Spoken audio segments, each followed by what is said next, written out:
Hey everyone, thanks for taking a moment to join me here. We had taken a little break from our devotional videos, but I wanted to get back into them.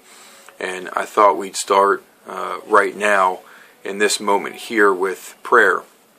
Pastor Roberts has been speaking during our worship services on the weekends about the topic of prayer, and he dealt a little bit about corporate prayer and also individual prayer and the importance of that. And it was really just a great time to get together with other members in our church and pray. And we had done that a couple times at the end of those services. And, it just made me think, some people, they're just not really excited about prayer. And, you watch them come together corporately, and maybe it's the peakers, the ones who are just kind of peaking the whole time when everybody's supposed to be praying and they're not praying at all. Or it's those people who just kind of, they just have this demeanor about them that, they can't wait until this time is over. And then there are those who really are engaging in prayer. And even though they might not be stepping out to lead the prayer necessarily, they're praying, and you can see that they're engaged, and they really believe that they're communicating with God through their words. And it just made me think, you're not going to be interested in corporate prayer unless your personal prayer life is active. And you're not going to have a personal prayer life if you don't understand the importance of prayer, and maybe you don't even believe that prayer works or that you can talk to God. And so in these next few moments, I wanted to just take a look at the ultimate example of prayer, which is Jesus. I mean, Jesus is the ultimate example of everything in our lives. And Jesus always does these things that are so bizarre. And, when it comes to prayer, it's no different. There's a account of Jesus where he is ministering in a town, and people are swamping him. They're bringing their children who are sick. They're bringing relatives who are ill. They're bringing everybody to Jesus so that he can heal them. They're crowding Jesus just to see him, to find out what he's all about. Is he real? Is this guy, is he the real deal here? And so Jesus has just been ministering all day. He's tired. He still has a line that he can't see the end of, and he's just exhausted. And he steps away from the crowd. He leaves them, and he retreats. He actually hops on a boat and retreats. He goes away, and he gets away so that he can pray. And this act by Jesus is really interesting because, one, he leaves the crowd of people. I mean, he just leaves them. He knows he hasn't healed everybody. He knows he hasn't done everything that has to be done as far as people who need to be touched by him, yet he leaves them. He steps away. He doesn't wait any longer. He identifies within himself a need to break away from the crowd, break away from doing the work of the ministry, breaking away from people's needs, and Jesus, I need you. Hey, over here, Jesus. He breaks away from all that, turns his back to them. Not that he doesn't care about them or love them, but turns his back to them for a moment and escapes away for prayer. And this act by Jesus shows us just how important prayer is. I'm not talking about corporate prayer in this moment. That's important, but personal prayer. Why have a personal prayer life at all? Jesus really highlights the answer to that question in this action, escaping away from the crowd. One, Jesus realizes that unless he's engaged in prayer, hearing from God, receiving from God, unless he's spending time where he is just communing or just speaking or talking to God and being in the presence of God, unless he's receiving that, then he realizes that he's not going to be able to minister. I really think Jesus reached this point where he said, you know what? Yes, I'm 100% God, but I'm also 100% man, and I'm tired. I need refreshed. I need just to sit, but more importantly, I need to sit in the presence of God. I need to hear from God. I need to receive.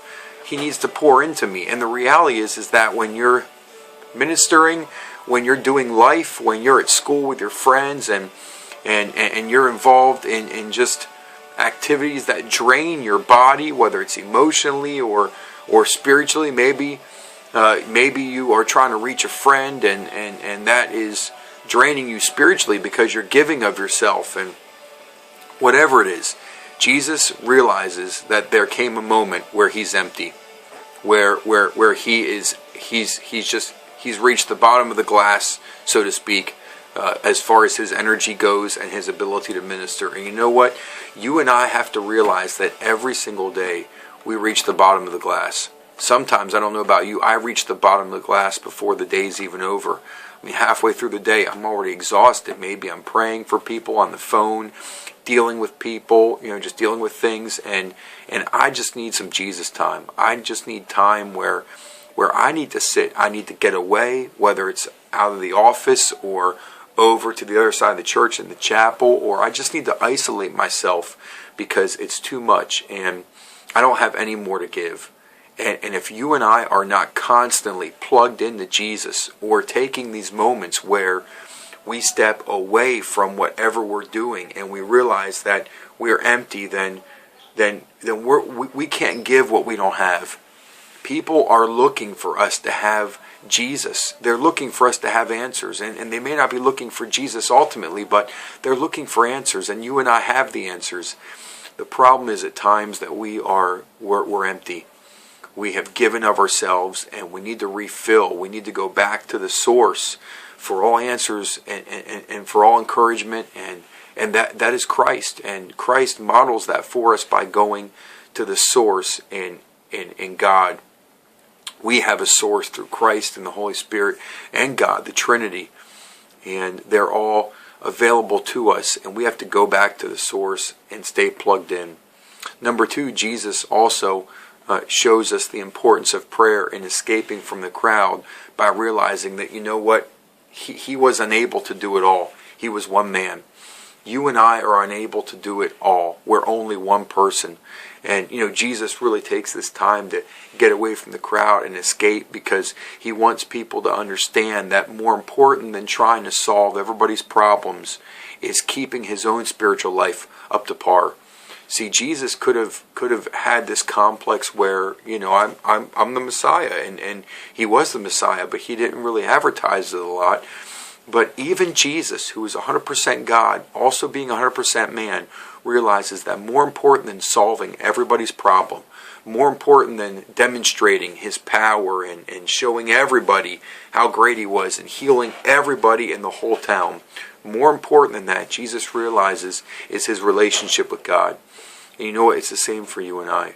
More important than showing everybody else that we are great, that we're awesome, that we can minister. Maybe you're in the choir, you're in the worship team, now you signed up for the drama team, and you're going nonstop, and you're ministering, and you're at practices, and you're singing, and all that's great.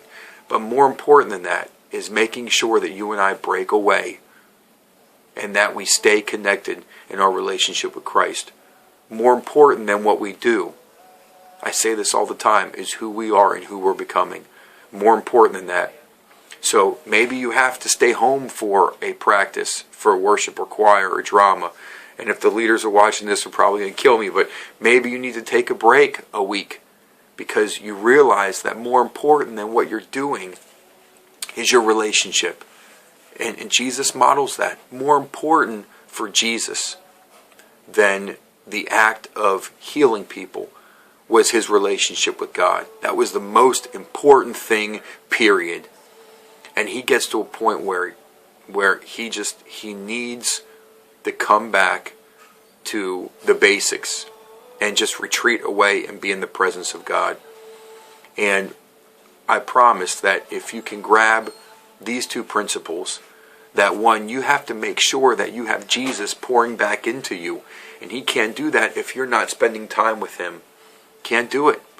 And number 2, you need to realize that more important than doing ministry is making sure that your connection to God stays active. That you make sure that you're going back to Christ, and you're praying and spending time with him. That's so important, because sometimes we can get so wrapped up in what we're doing that we forget about what we're becoming. We get so wrapped up in doing ministry. I know all about it. I do too. I get so wrapped up in paperwork and planning and events and games and activities and all this stuff. And I can go a day without ever cracking open my Bible and just spending time with God. You know what? That's wrong. It's wrong. It shouldn't be the case. What I do should never get ahead of who I'm becoming. And I want to encourage you. Look to Jesus, who models it for us better than anybody else could. It's more important, Jesus shows us with his actions. It's more important that you stay connected to me. And you know what? If we do that, if we stay connected to Jesus, we may not be as busy as everybody else. We may not be involved in 3 or 4 ministries, or we may actually decide that we need to cut back and spend more time developing who we are instead of doing. And I guarantee you that if you do that, that Christ will make sure that those moments that you minister are powerful. I guarantee it. Guarantee you. If I spend more time planning for my service and preparing than praying about it, then I could preach for an hour and it wouldn't make a difference. I could have all the smoke, the lights, the bells, and the whistles, and it would fall on deaf ears. Why? Because those things don't matter. Yes, I plan. Yes, I prepare. And sure, I study and I get PowerPoints and illustrations, but more important than that, I need to be in prayer. If I'm not in prayer, I miss the whole thing. So I want to encourage you. In the next few weeks, we're going to be once again having our pre-service prayer time before our Wednesday night service at 6:45. And I want to encourage you. Come out hungry to spend time with God. Come out anticipating what God's going to do and joining us in prayer. And if your personal prayer life is developing and growing, then your corporate prayer life is going to develop and grow as a result of that. So be encouraged today that Christ has a plan for you, and he is passionate about you, and he wants to spend time with you. Sometimes Jesus wants to spend time with us more than we do with him. But I pray for you today that you would be anxious to spend time with Jesus and knowing that he's going to invest mightily into your life. Thanks for joining me today in these moments, and I pray this was encouraging to you. And I pray that we together can increase our prayer life and allow that to flourish. Thanks so much.